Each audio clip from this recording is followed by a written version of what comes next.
ഞാൻ ഒരു മുറി തേങ്ങ എടുത്തിട്ടുണ്ട്. അതെന്താണ് ഇങ്ങനെ വെള്ളത്തിലൊക്കെ ഇട്ട് വെച്ചിരിക്കുന്നതെന്ന് നിങ്ങൾക്ക് തോന്നാം. ഇത് ഫ്രീസറിൽ ഉടച്ച് വെക്കുന്ന തേങ്ങയാണ്.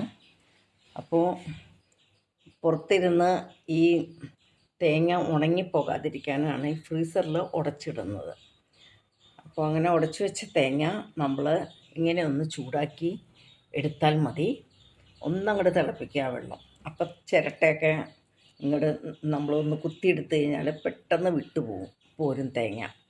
ആ തേങ്ങ ഒന്ന് ചെറുതാക്കി മുറിച്ച്, ഒത്തിരി ഒന്നും ചെറുതാക്കണ്ട, എന്നിട്ട് മിക്സിയുടെ ഗ്രൈൻഡറിൽ ഒന്ന് ഇട്ട് കൊടുത്താൽ ചിരണ്ടിയ ഭാഗമായി.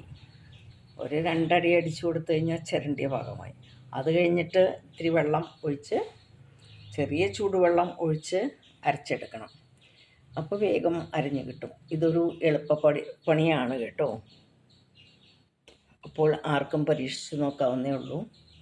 എളുപ്പത്തിൽ ഒരു തേങ്ങ ചിരണ്ടാനൊക്കെ മടിയുള്ളവർക്ക് തേങ്ങ ചിരണ്ടുക അല്ലെങ്കിൽ ചുരണ്ടുക എന്നൊക്കെ പറയും.